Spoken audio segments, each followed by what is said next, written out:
Hello, hello, hello. Welcome to the Polished Lifestyle TV show. I'm so happy to have you here today. Today, I have my special guest, Dana Lee Jones, and I'm so excited for you to meet her. I am your host, Sterling Clinton Spellman, the Polisher, CEO of Polish, where I teach women how to lead and shine bright in all areas of their life to inspire others, but most importantly, to inspire themselves. Tonight, our guest is not only a friend, but she is an inspiration to me and to my daughter and to my husband and I because of the way she lives her lifestyle, the way she decided when she was having her kids for her to do things naturally and just to really follow her dreams, really encouraged us to do the same. And let me tell you a little bit before you meet Dana, I want to tell you a little bit about why the Polished Lifestyle TV. I created this platform to showcase women like Dana, to showcase women who are leading and shining bright in their life. And what does that mean? Leading in their life means you are taking the front seat of your life. You are doing things and living the way you want to live, living on your terms. And the shining bright part is being the best version of yourself. And we know that we are always a work in progress, and we work on it every day. So being the best version of yourself isn't a stop, but it's something that you work on every single day. And so I wanted to make sure that women that look like me, little girls that look like me, women that are my mother's age, would be able to see women that look like them doing amazing things in their life. And they don't have to be a billionaire yet, but they can be living their everyday life in the beginning stages of growing their business, in the middle stages of growing their business, and women to see them and celebrate them. So that's why we are here today. And I just thank you so much, Dana, for being here today. Say hello. Hi. So I'm going to read Dana's bio. Let me pull it back up.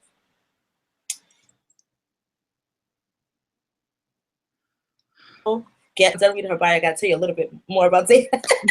And about our Buffalo Wild Wing nights. Oh my God. Oh my gosh, I missed those.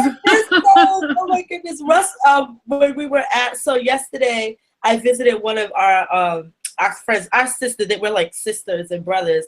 We were at their house in New York, and my husband and I were like literally almost in tears leaving because we're like, we miss this so much. We miss being down the street from each other and say, hey, you want to go get some wings? Let's go to karaoke, or let's do a sleepover, and us grown folks sleeping together, like 20 of us in a room. In a living room on blow-up mattresses. Exactly, enjoying ourselves. So let me read Dana's bio. So Dana Lee Jones is a New York native, Queens to be exact, currently serving Atlanta with her talents. She is a wife, mother, and entrepreneur in her fourth year of full-time wedding photography for the Fabulous Bride. She enjoys art in all forms, from cooking, painting, and currently her tool of choice is her camera. With parents from the Caribbean, her following her dreams for the arts was not ideal, but she finally made a decision to follow her dreams and passion and develop a business out of doing what she loves. So Dana, welcome, welcome, welcome. Thank you. Oh my God, just you reading that, that was so emotional to hear. That's really emotional, but yeah, that's pretty much the story of my life, right? That's my bio. Yeah. Absolutely. And you know, Dana, you're not the only one who, when I read their bio, even when people read my bio, I'm like, who are they talking about? Like, like, maybe we need to put our bios up on our walls every single day so we can see it on those days when we're feeling like, oh, what am I doing with my life? That we have actually accomplished things to be proud of, and that we are amazing women. Because it's so true. Literally every woman that gets here, they're like, oh. Really? Yeah. So Dana, first tell us a little bit about the work that you do and how you live your life. Just tell us a little bit about it. So the work that I do, so I'm a wedding photographer. I absolutely love it. It's something that I got into right after having my own wedding. which I enjoyed so much planning and, finding the creative people to bring my dreams to life. And something that was very important to me was photography. But that was the one thing that failed for me on my wedding day. When I got my pictures back, I didn't like them. And I felt like, man, I thought I did such a good job picking and weeding out the right person for my wedding day, that how did I fail this? And I knew what the problem was. I didn't have that connection, and I didn't feel like that person understood me or knew who I was. So they just came and documented, and that's it, with not even understanding who I am and bringing me out in those photos. So me being an artist, and I was working for an engineering company at the time, I was like, you know what? I want to get into photography. I don't know if I want to do weddings, but I want to get into photography.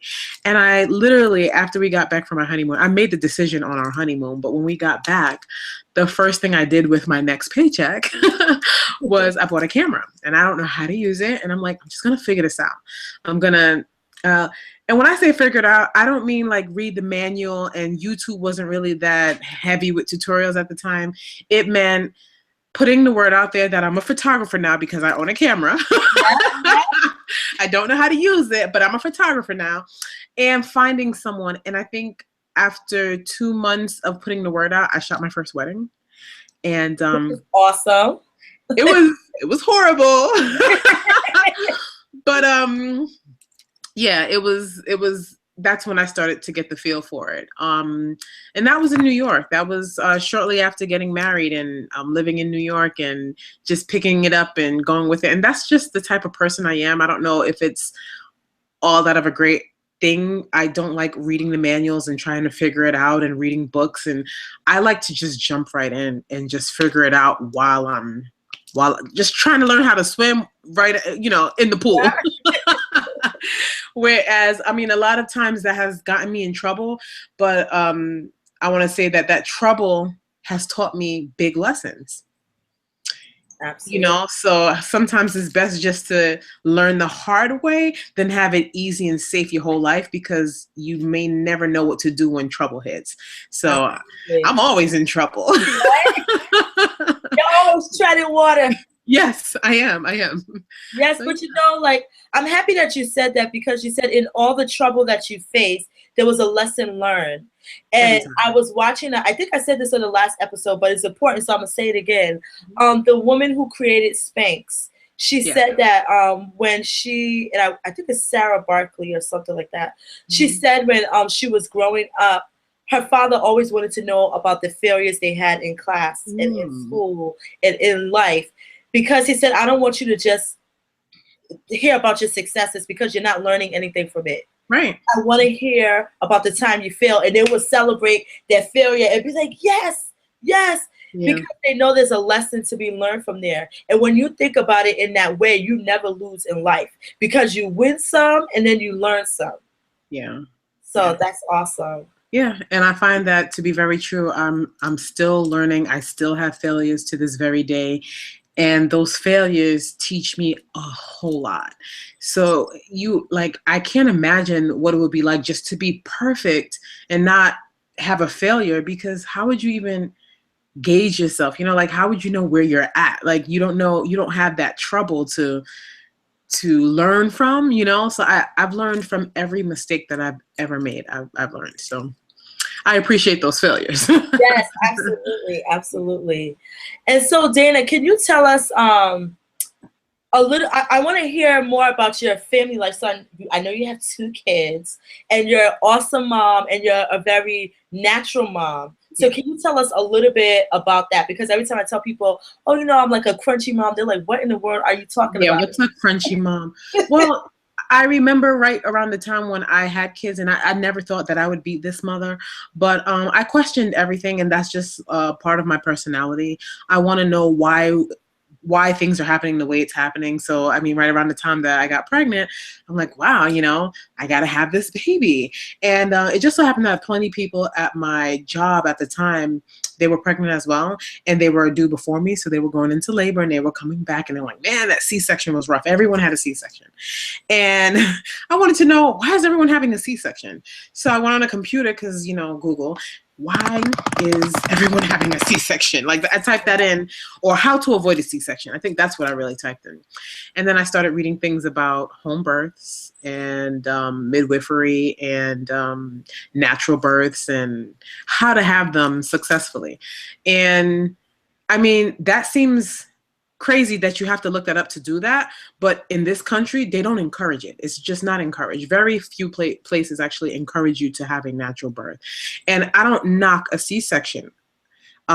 If you have to have it, especially for emergency situations, you have to have it, but sometimes it's used too much as like a safety measure. Let's not put the mother through any trouble. Let's just have it. Let's just cut her, you know? So As a comfort measure, I would say.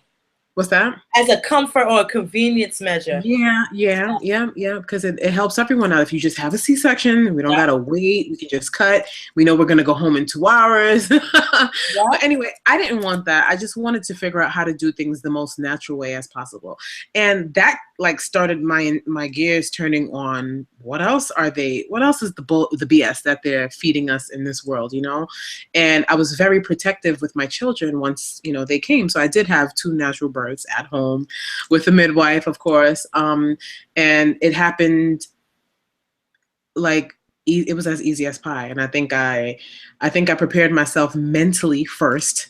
Yes. There was no doubt in my mind that I couldn't do this. So I feel like had I not had all that I don't know, like just research and the support that I had, if I didn't have that, my mind would have been elsewhere and I probably would have had a C-section. But I was really determined, and there was no fear in my mind when I had my children. So my gears started grinding, and I wanted to be very protective about my children and what we put into our bodies, what we put on our bodies, what else is out there. I mean, look recently in the news, Johnson & Johnson's, like, they're getting in trouble with like ovarian cancer from their powder, the baby powder. Yeah. Just imagine, like, everyone, when you have a baby, everyone gives you Johnson & Johnson's. Yeah. Okay. I'll be honest, I did receive some, and I stuck that under the counter, and I never used it, and it stayed there until we moved. And I just said, I don't want to use that stuff. I want to use healthier stuff. I would call my mom. My mom is from Jamaica. And I would say, Mommy, what did you guys use, when you had a baby and this and that? And she would tell me what to boil or what to cook up or what leaves to help my children get past certain things, help myself get past certain things. And that's pretty much how I wanted to live, because I knew that was just healthier. So I'm always on the path to find something healthier for me and my family to live a better and healthier life. That's just what I feel like I need to do as a mom. It's my responsibility to make sure that I'm not giving my kids junk. I'm not putting junk in their body. I'm not putting junk on their skin. I'm protecting them. I'm teaching them, just to live a healthier life, So, yeah.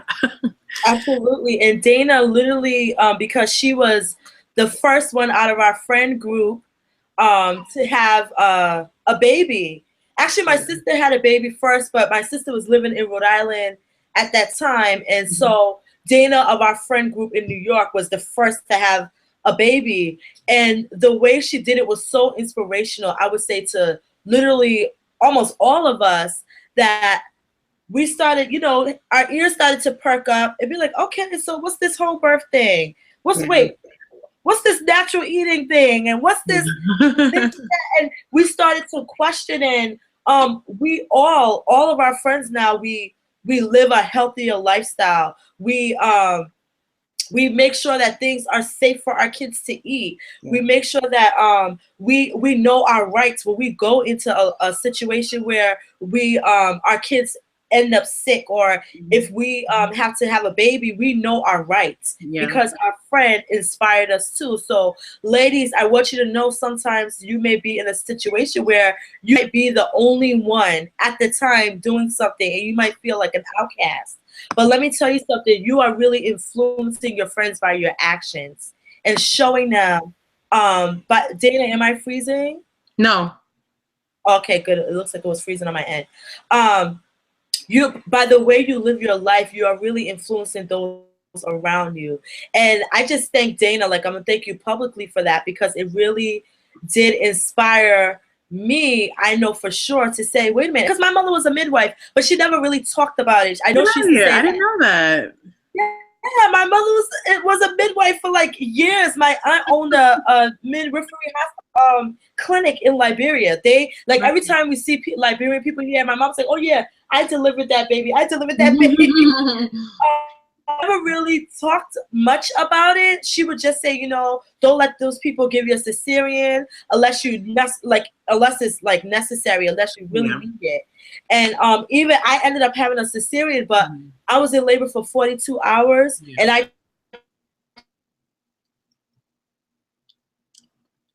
just couldn't do it to force, because I went in there with the mindset, I know what I want to do, and if you could give me your medical thing when it's really necessary. So I'm really grateful for that. And the other thing that Dana really inspired us, Dana was one of the first friends. Once again, remember she said she jumps into things. She's a trailblazer. Who she was like, you know what? Yeah, I'm doing this full time. And she quit her job. She and her husband, they quit their job and moved to Georgia and started their life. Yeah, I remember. It's crazy because, you know, I really feel bad for Rakeem. Rakeem's my husband, because like he just has no choice but to pack his bags and come with me, you know. Like when you put it like that, yeah. So, you know, when we moved to Atlanta, to Georgia, it was we considered it for quite some time. And then we said, no, you know, let's just focus on New York, because we went back and forth in our head about Atlanta. And I remember one November, Thanksgiving, and I said, Rakeem, that's it. I don't care. I just want to be in Atlanta. We need to do this. We need to make this decision. We need to just go. And Rakeem, he's a planner. He needs to have his ducks in a row, and he needs to figure this out, and he needs to do this, and that. And I always felt like if you try to plan every step, like he needs to plan the whole thing before he takes the first step.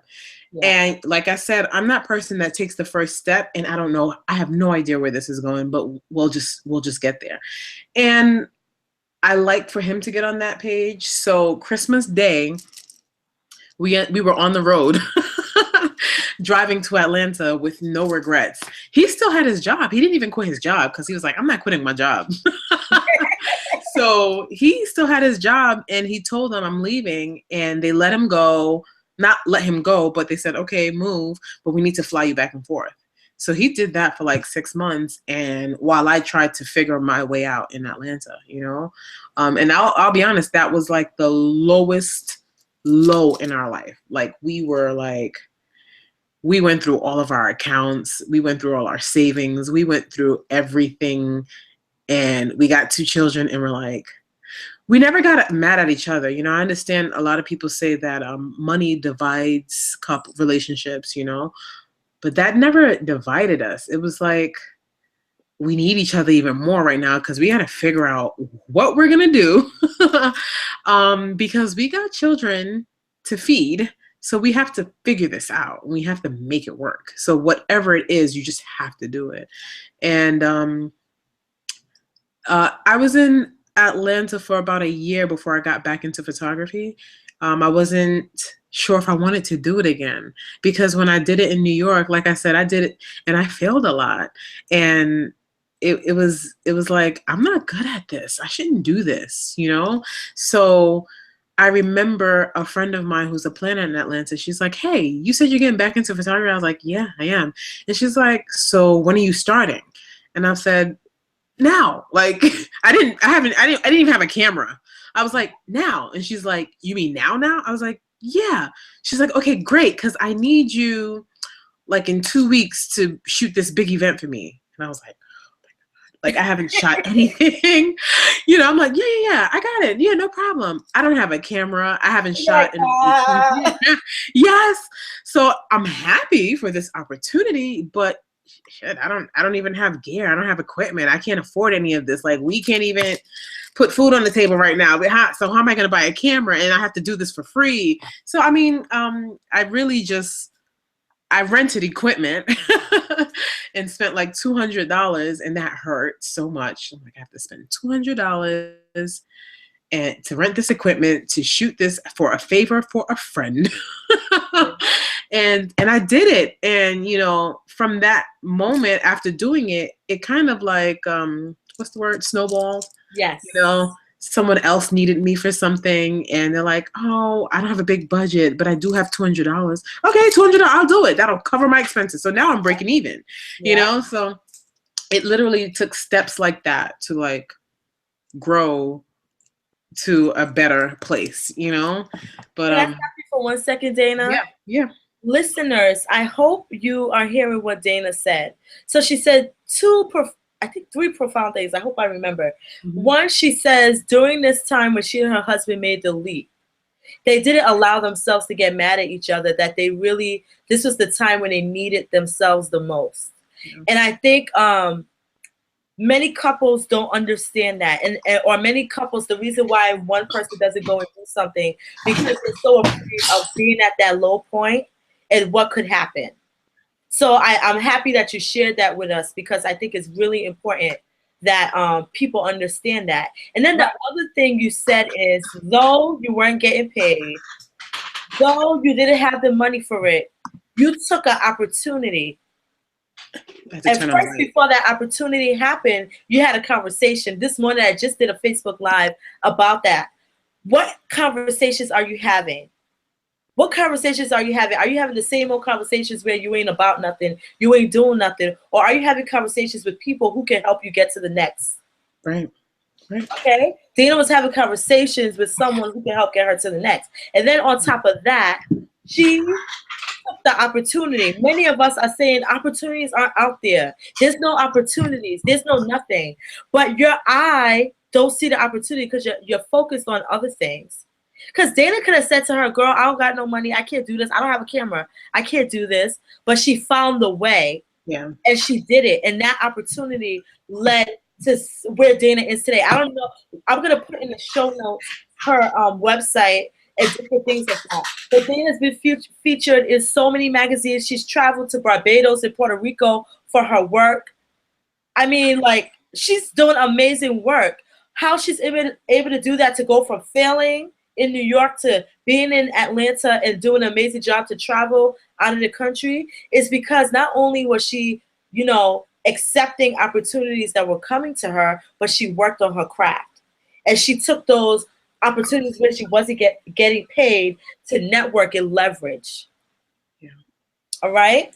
So Dana, thank you so much for sharing that, because I think it's really important. Many times people feel so stuck that they can't even see opportunities right in front of their face. Yeah. That's feeling stuck is something that you shouldn't be afraid of, just as long as you try to create a plan for yourself to get out of that place. And recently, I'm speaking about feeling stuck because last year I had like completely decided that I had to change my life somehow and get healthy because I wasn't feeling well. And I had lost a bunch of weight. And I did it the healthy and natural way. I didn't take drugs or anything like that.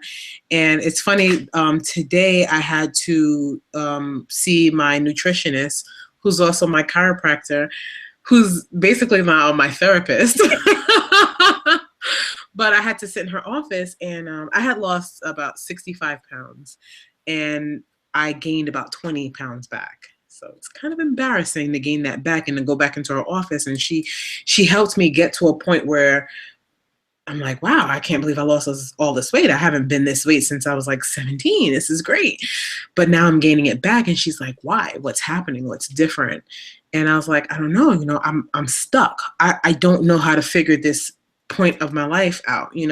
Yes, I'm making poor decisions, but I don't know why. What's happening? And yes, I'm stressed out and I don't know why. And between us going back and forth in conversation, I was telling her she said, what is the difference then when you did it and the difference now? And I said, well, the difference was I didn't have all this stress from work, and I didn't have my kids like, mommy, mommy, mommy in my head all the time, and I couldn't focus. So it was different. And she said to me, do not let your blessings be your obstacles. Mm. And I was like, good Lord. I thought about it and I just started crying. This is earlier today, this morning. I cried because she said to me, if we took away the stress of your job and say, look, you don't have to do that job anymore, would you be happy? No. I said, no. She said, if God forbid we took away your children out the picture and now you can focus on work, would you be happy? Girl, she's talking to me. You're going to make me cry on here. Yeah, I know. And I was like, what are you talking about? I jump off a bridge. So she said, these are your blessings in your life. Mm. These are things that you didn't have before that you've achieved now. Do not let your blessings be your obstacles. And like, I literally just kept crying because I was like, man. And I said, how selfish am I to cry because work is overwhelming, and to cry because, I'm trying to work at my desk and my children are like, mommy, I'm hungry. Mommy, can I have a cookie? Mommy, Olivia smacked me. Mommy, mommy, mommy, mommy, mommy. And I'm like, okay, calm down. Okay, hold on. Okay. And I can't focus on work because my kids are always in my ear, mommy, which is, I didn't like to do that. But, I was like, you know what? No, I can't. When she said that to me, I said, I can't. And she said, what are you going to do today? What is your goal? I said, I have to figure out how to make this work. I have to figure out how to balance this all. And she said, when you go home today, I want you to figure out how you can spend more time with your children, and how you can figure out your work time and make it work, because these are the things that you ask for in life, and these are the things that you have to make it work. So, Damn, oh my goodness. So tell your nutritionist, chiropractor, therapist that she has blessed me from afar, because this is a conversation. It's so funny. Russ and I was just having this conversation because audience, I quit my job 9 weeks ago to follow my dreams. And I also wanted to be a stay-at-home mom. Mm-hmm. And let me just say to all the stay-at-home moms out there, don't ever, ever, ever let somebody make you feel bad and tell you don't have a job, and tell you don't work. Mm-hmm. Mm-hmm. Because it's the hardest job I've ever had. Mm-hmm. And I've had some hard jobs, but it's the hardest job I ever had.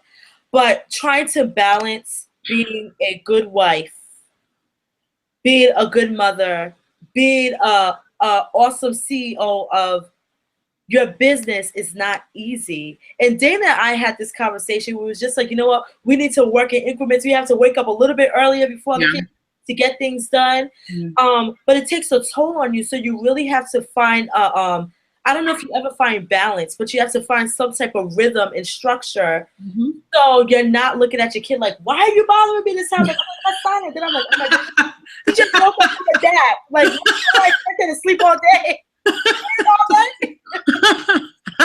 That is the exact look. Like, every mother who works from home knows that look, where your computer's in front of you and you're like, yes. It's sad, and we got to change that. But yeah, it's so true. And I'm trying not to say to her, oh, mommy has to work, because I don't want her to equate work with neglect. That means like my mother, when she working, she ain't paying attention to me.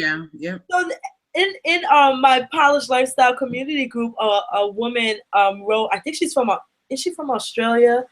Yeah, she's from Australia, and she wrote that she tooted her horn. So we have Toot Your Own Horn Tuesdays, and she said, I woke up 2 hours earlier today before my 2 hours before my kids, so I can have time to myself and to complete my work. Mm-hmm. And then I was able to cook lunch and do these different things. And she was like, I'm so excited about that. I was like, girl, please write that plan out for us, so we can have it. You might have to train on it, because that's the number one thing I hear, and I'm not going to call it a complaint, but the number one thing I hear about moms who work from home and who are trying to manage a family, business, life, health, Because health is the other thing. Because I tell you right now, I know how to cook. I know how to do everything. But I did sort of cook during the day because I'm just so frazzled trying to figure out things. Yep. And so this is a transparent moment. Like one of the things I vowed to do, I said when I quit my job and throughout this process, I want to make sure I'm transparent with women. Because I think there's so many business people out there, so many just online personalities that don't share the real with people. They give you the made up version of themselves and don't necessarily share with you when they're in their back room crying, like, what is going on? I haven't eaten a real meal in like No, it's true. And you know, the problem is when you don't share that, you're doing a disservice to your audience because they feel like less than, you know? You're only showing them the greatest of you, and your audience has no choice but to look at you and go, wow, she has it all together. Like, does she ever have a dull moment? Does she cry? Is anything wrong in her life? And you know, that's not reality, you know? So it's like, you know, to be transparent, you help so many people when you're transparent. When someone says, oh, you cry like me? Oh, you get frustrated like me, you know? So that, you know, you're not helping anyone when you put that wall up and just that pretty face all the time, you know? And that's a lot of work, to be honest. To have to put on a mask to come on here is that's too much work. That really is too much work to pretend to be one person and then not be the other. And I want you to hear us clear. I'm not saying that when you and your husband get in a fight, you got to go right how he's a bastard and how you hate his guts on social media. Nobody's saying that. No, nobody's saying that. But what we're saying is to be transparent. When you're at a low, you can talk about that low. When you are feeling like you need to figure things out, it's okay to say that. It's really okay to say that. Right. Because people identify with you more. You want to talk about attracting people to you and really having an engaged audience is when you're most transparent with people. That's when that happens. Not when you're from the mountaintop, my life is perfect. People can't identify with perfect and it will shut you out. Yeah. So Dana, can you tell us, so I think we spoke about a lot of things so far. So could you tell us about a time when you allowed other people in your life to run your life? Go ahead. No. In fact, no, that's not true. That's the story of my life. Yeah. Okay, tell us. Yeah, everything I did in my life, I want to say up until when, probably, I don't have like a definite moment, but I do have a definite moment. I do remember, around the age 22, 23, but that's how I lived my life. Like, everyone, what they thought, everything mattered to me way too much than it really should have. Yeah. Other people's lives, other people's success, what people thought of me, that ruled my entire life for a very long time. And I don't know why. I don't know why I was that person, but I was very concerned about living a particular lifestyle and comparing myself to other people and living a life and trying to be better than everybody. It's like, I always say it's a Leo thing. Because it's like you're mentally competing with everybody. And when you do that, you can't even be true to you, you know? You can't because you're trying to keep up with everybody else. And what about you? And I do remember a point when I said, you know what? I don't care anymore. And I was in a African American studies class in Brooklyn, and one of my professors asked something about being yourself. And I was like, you know, I no longer care about what anyone thinks of me. I just had this moment and I was like, I don't care what anyone thinks of me. You know, I can't live my life for anybody. Even being in school, like I went to school for architecture, but when I applied for schools, I applied for schools for art at first. And my father was like, no way, you can't go to school for art. We don't do that. This country for? Huh? Exactly. Country for you to do art? Yeah, I heard that my whole life. I didn't come to this country for you to do. Yeah. Fill in the blank, because I wanted to do everything that my father said no. So just fill in the blank.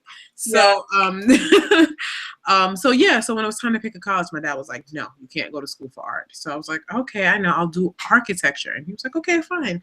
And I got accepted to a school upstate, and he was like, how are you going to take the bus back and forth every day? And I was like, I'm not, Daddy. I'm going to move. And he was like, no. And I was like, okay. Like, okay. So here I am. I got to stay in Brooklyn and study architecture someplace locally. And even that, like, just going to school, like, forever. And I was doing it for my parents. It wasn't even for me, because it wasn't what I wanted to do. Like, sometimes I think, like, what if I did go to school to do what I wanted to do? Like, where would I be? Like, you can't focus on that.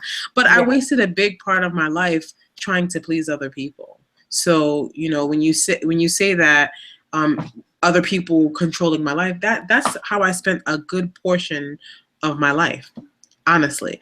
And I've finally made that decision. Like, I don't care, I'm going to do what I want to do. And I'm not going to care about what people think of me, because this is my path. I can't just follow other people and follow the pack and do, because that doesn't always lead you to the right place. So I'm happy that I got out of that mind frame. And a lot of that was leaving New York as well, seeing a different life in Atlanta and seeing how people, one of the things in New York, right? I have to bring this up real quick. Please. In New York, money is very important in New York, because everything is expensive. And when we moved to Atlanta, and especially the areas that we live, I had a friend of a friend who basically they both worked for minimum wage, and they owned a house. And I was like, how is that possible? Because in New York, if you have work minimum wage, you live in your mother's basement. Exactly. If you make good salary, you live in your mother's basement. Yeah, exactly. Yeah, and she just had this happy life with her spouse and her children, and I just couldn't figure it out. I was like, how are they happy? And because I was equating happiness to the money that they made at that time, and I would see it more and more where people didn't have much, but they had happiness, they had a home, they had healthy kids. And that changed a lot about my mind. Like, I always had these big goals about what you need to make this amount of money to be happy. And when I changed the pace and changed the location, I'm sorry, I have someone in here that's screaming for attention. Come here, you want to say hi? Come say hi. All sort of theatrics are going on and gymnastics are going on right now. Hi. Hey, how you doing, Mimi? Good. Good. Mommy's gonna be done soon, okay? I won't keep her too long. Yeah, but just it made me realize that happiness isn't about how much money you make, and that was in another lesson, because, like I said, coming from New York, it's all about money, money, money, and then everything else. I have friends who are planning their entire life based on their salary. If I make this much, I will do this. But if I don't make this much, then I'm going to do this. Yeah. That's a scary way to live your life. Yeah. But I could see myself being in that space if I still lived in New York, I can see that. Especially when you don't own your own income. Yes, that's true. You know what I mean? That's in the hands of someone else. Yeah. So that's such a crazy thought process, because your life is really in someone else's hands and what they decide to do. Mm-hmm. And now you're stuck. So thank you for that. I thank you for sharing that, because I think it's so important that because you'll always hear me say, like I tell people, you'll always hear me say, I know I'm going to be a millionaire, definitely, and I'm striving for a billionaire status. Yes. And the reason why I say that, not because it's connected to my happiness, but it's connected to the things that the things I want to do for others and for the world. Mm-hmm. But I think it's important that people understand that you cannot make your life just about making money. I know that through the things I do, money is going to come. Right. Exactly. But I know the type of person that you're talking about, who is just like, okay, I need to make $100,000 at this in order for my life to be happy, in order for me and my husband to be. And it's like, no, you can't. Yeah. You can't, because especially. It's different if you're an entrepreneur, but especially when you work a job and someone can say, you know what, I'm shutting down this industry. Yeah. Or I'm shutting down this thing. Like we have, because of the internet and social media, we have whole industries shutting down. Yes. Yep. Like our post office here, the main post office, they are knocking it down to build a hotel. And I'm like, wait a minute, what? Yeah. So whole Post industry. offices are going out of business. Yeah. Yes. So when you think about it, like, and that's a whole nother episode where we talk about, the idea of entrepreneurship. I'm not saying everybody has to do it, but you better have a side hustle. Mm-hmm. You better have something. There's nothing wrong with a side hustle. Yeah. Absolutely nothing, because the way how things are going today, you can't just focus on someone else controlling your life. Because when you work a job, at the end of the day, someone can say, well, I'm shutting down this business, and you could just be done. And and now you have to go look for another job, and if that happens, then it happens. But really understand that audience, okay? Yeah. So, Dana, can you tell me how you shine bright? How are you the best version of yourself? What is that one thing that you do, or that one feeling that you have that just makes you feel like, yes? That's hard. But, I can say that I'm the best version of myself because I'm at a point where I'm doing everything that I want to do.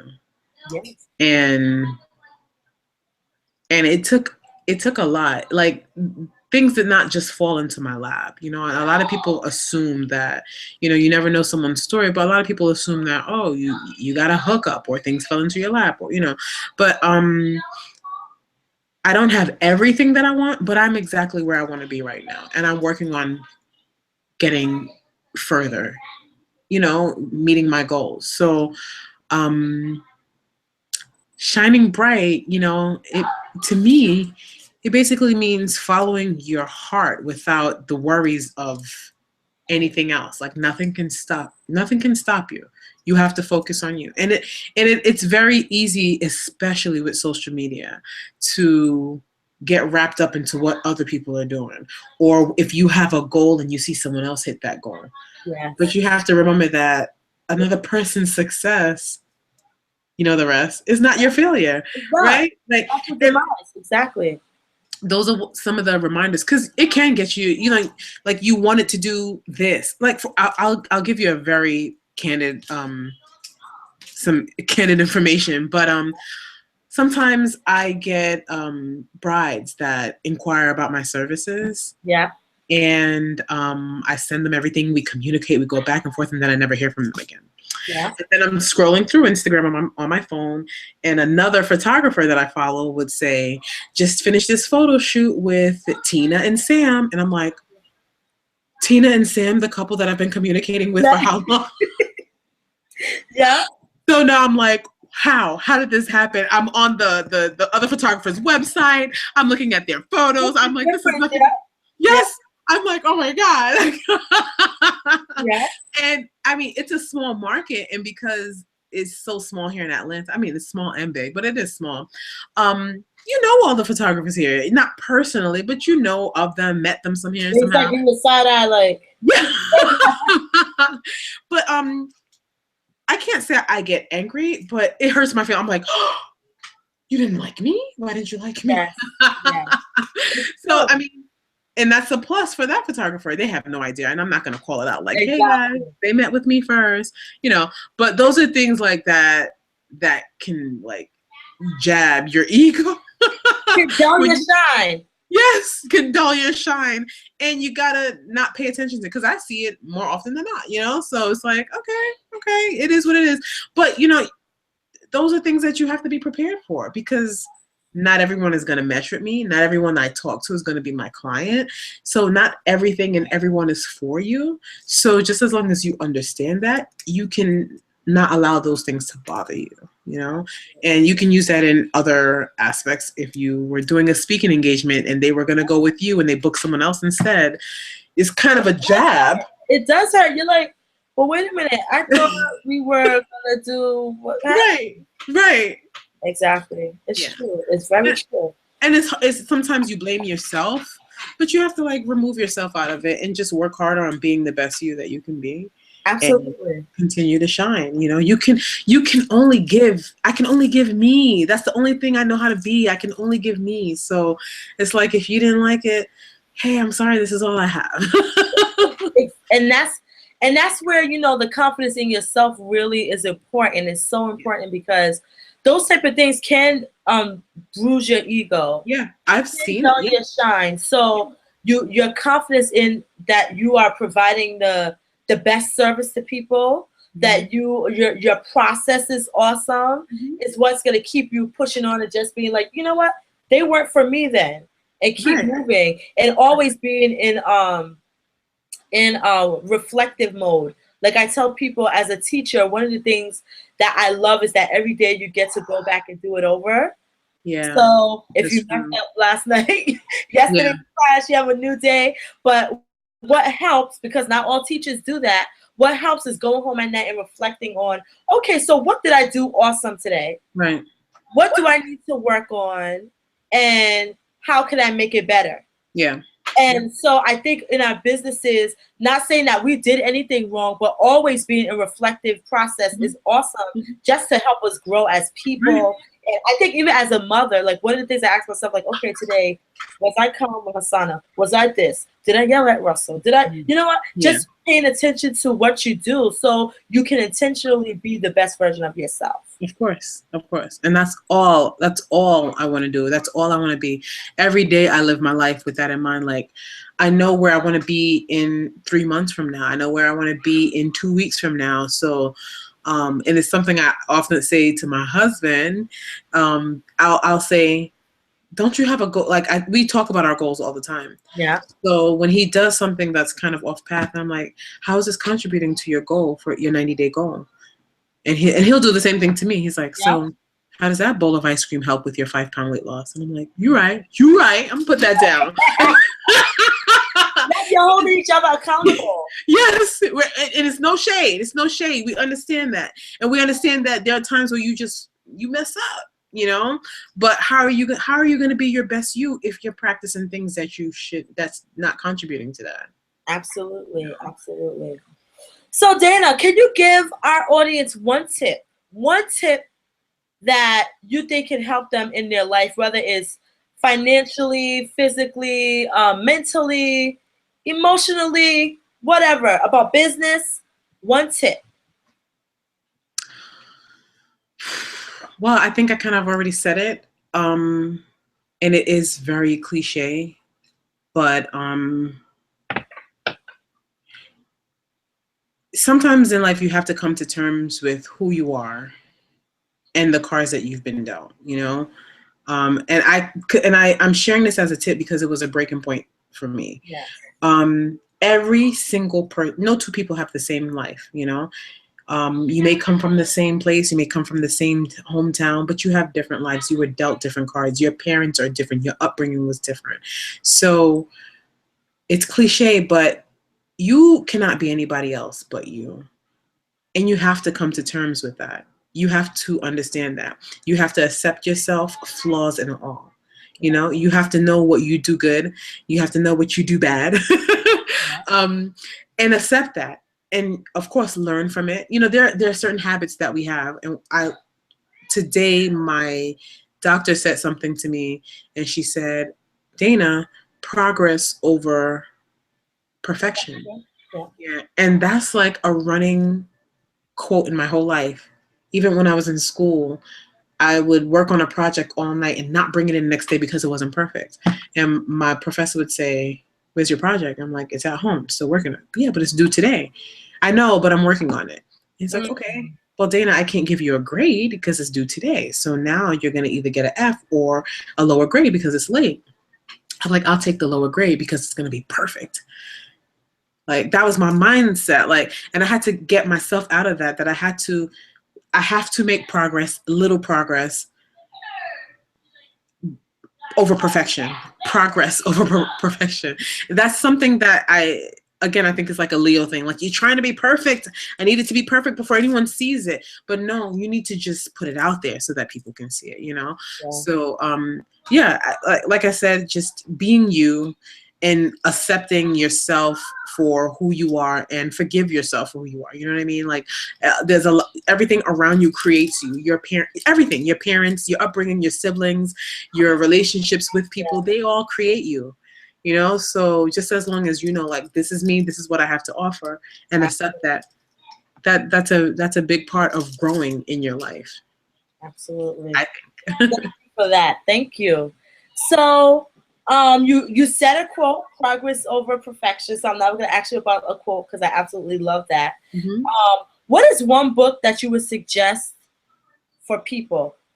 You know, I know you was gonna ask me that. I don't even remember the last time I read a book. To be honest, I think the last book I read was something like Harry Potter. Okay. No, I'm serious. When it came down to motivational stuff, I mean, I have audiobooks. Yeah, but when and you're a podcast. You listen to a lot of podcasts. I know that's my thing. That's my thing. So you can give us a podcast. So a podcast that I listen to on a regular basis is The Chalene Show. Yes. She just has a different way of thinking. And it's crazy because we all know this. You know, like, how many times have you listened to her and you're like, I know that. Exactly. But you just didn't put it into action. So that's you know, that's one of my, like, Chalene Show is always playing in the background. She has two, the Chalene Show, and then she has Build Your Tribe. Build Your Tribe is more about business. Yes. But for a background noise while I'm cleaning, folding clothes, cooking dinner, working, fixing my camera equipment in my bag and all that, it's the Chalene Show, because she speaks about life and how to live your best life. And I'm always about how to live my best life. What can I do today to make my life better tomorrow? Absolutely. What can I do for my kids to make them have a better life? You know, like, if you go into my children's room, it's so funny. I'm sorry, I'm going off topic. No, but their room is way cleaner and more organized than my room. Like, way more. And I do that because it's sad, but, like, in their own little world, I just want them to get into the mind frame that they have an organized, clean space so that their mind isn't cluttered with. Yes. Because sometimes a cluttered home can, you know, that's a cluttered. Oh, yeah. Yeah. So I'm always just trying to improve. So that would be the podcast that I listen to on a regular basis. One of my favorites. And she, like, just through her podcast, she has these courses. I never bought a course, but her podcast gives so much information, and it's stuff to live by, some real solid information. Yes, I really love Chalene. And, you know, something that I've been talking about all week that she talks about is the whole action. You have to take action. Mm-hmm. And I've been saying that, imagine if every day you just did one thing, mm-hmm. Mm-hmm. one thing that was going to get you to your goal. After a year, that's 365 things. Yep. That's a lot of things. Yes. And now imagine if you did two or three things. I'm not a good math person, but let's say you did 3 things a day. I know that 300 times 3 is 900. So let's say you did 3 things per day for a year. That is over 1,000 things that you did towards your goal. You are going to be successful. Yep. You are going to be in a better place than you were last year. Yep. And I thought about that because I said, I remember last year at this time being in my room like, oh my God, I have to go back to work because I work for a school. And I remember that too. I had my Russ? I could have sworn I just heard somebody come up the stairs and I don't see nobody. Oh my God. But I remember being home like, I don't want to go back to work. Mm-hmm. I don't want to go back to work. And I have to go back to work. And here I am. I quit my job. I'm able to be home with my baby because that's what I was saying. I'm like, she's 5 months old, going on 6 months. I don't want to leave her. And even though I was saying to myself, you know, when you have these stupid negative conversations in your head, I was like, how selfish am I? So many women have to go back to work when their babies are 6 weeks, and I'm complaining about going back to work and my baby's going to be 6 months.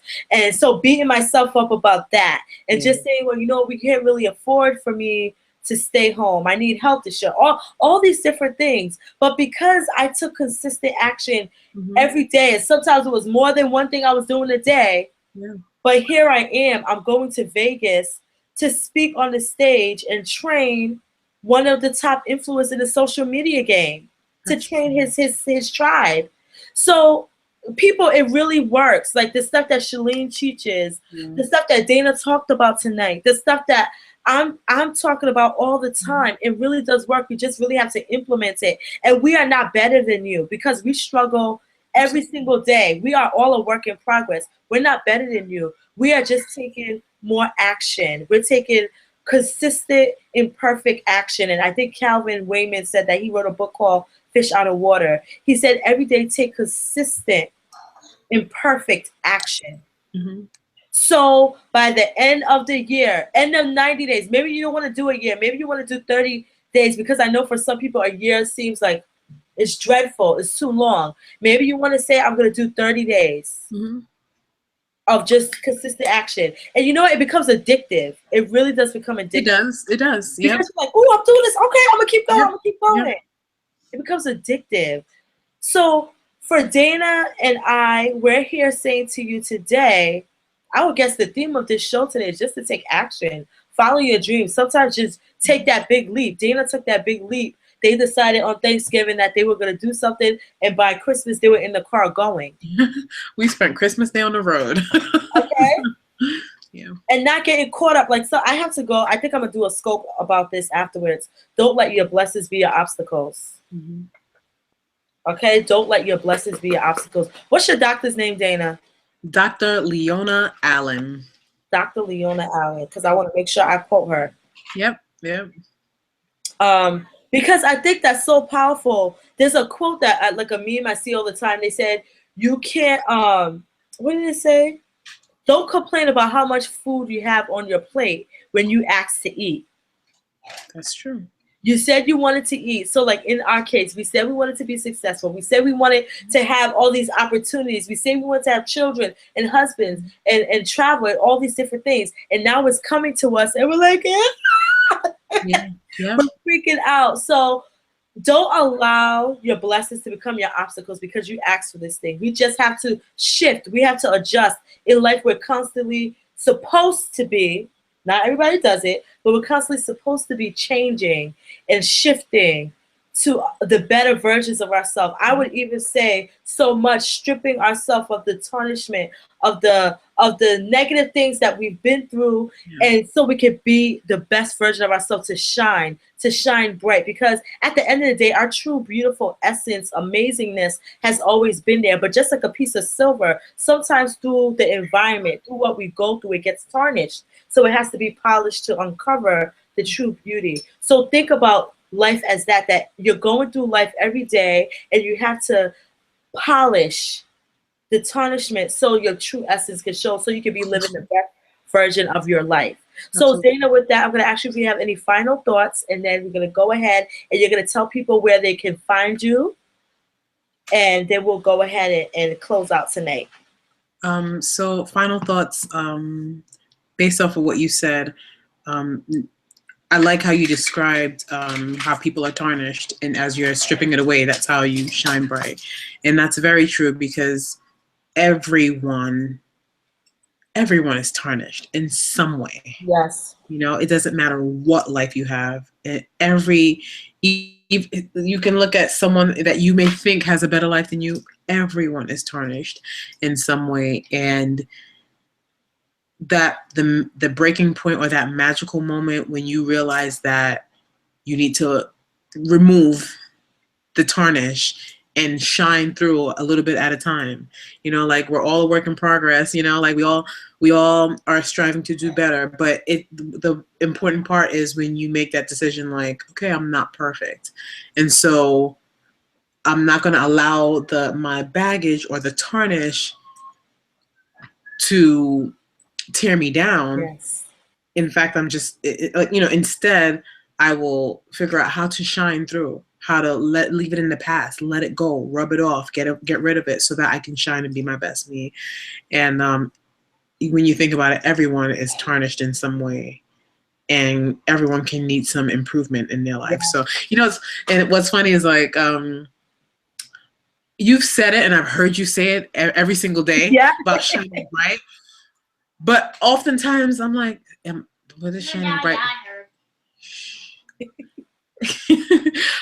What's shining bright? What exactly does that mean? And right this very moment, light bulb moment.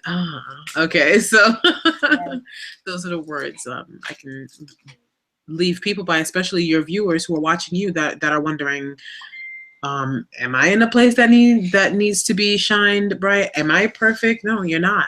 You can tear down those walls. You can look at things and say, I have things to improve. And those are your moments where you can shine and figure out, how can I shine brighter and be the best me? So, yeah. Absolutely, Dana. Thank you. Tell people where they can find you. I am on Instagram, Dana Lee Jones Photo. I send people there first because that is a portfolio of my most of my work. I have a website, danaleejones.com. And I am also on Facebook, facebook.com/Dana Lee Jones Photography. So. Awesome. Yeah. Thank you so much, Dana. Thank you. Thank you, Sterling. You're welcome. I so needed this. This has today. I started my day being in such a bad place. I really did. And even when I went to my doctor, I was in a bad place. I was like, I'm not coming here anymore. I told her that. I was like, I'm not coming here anymore because I'm not doing all the things I'm supposed to be doing. And when I had a moment to think about why I'm not doing what I'm supposed to be doing, and when she made me aware of taking advantage of my blessings, I was like, that's all I needed. That's all I needed to know to put me back on the track. Like, she literally took me out the bleachers, put me back on the track and said, run, go. And this interview has just speaking the words and speaking, and hearing you speak back to me and saying that you're going through similar things. One thing you want to know is that you're not alone. And absolutely. And just having this talk with you, I realized, other people are experiencing it. You're experiencing it. And it's not necessarily something that we talk about all the time, because it's kind of, I don't want to say it's embarrassing. It's just like, I got to deal with it. So I don't want to talk about it. It's just something I have to figure out. But talking about it actually helps. It makes you get the ball rolling and figure out how to take things one day at a time and understand that you're not alone. So thank you very much for this. Thank you, Dana. And I hope, audience, listen, this is why this show was created, because I wanted to create a platform to really showcase real women, what they go through, how they are striving every single day to be the best version of themselves and taking their life back and really getting in the front seat of their life. Because something that I will remember, one of my mentors, Doreen Rainey, said, she said, no one ever takes you out of your driver's seat. You give it up. No one goes and tells you, get out. Some people, that may happen to them. But for most people, we easily give people the opportunity to take the lead in our life. Yeah. And so I'm so happy for this show. I'm so happy for all the guests we have. And Dana, I'm completely honored to have you here today. And I really feel like this show is the medicine for women around the world. It's the medicine for women around the world, because we are talking about real issues. We're talking about things that you face. And every single time I get a message, every episode I get a message from different women saying, you don't understand how this show was just for me. And oftentimes it's the guests on the show who are saying, you don't know, like, it's so random. Because guess what?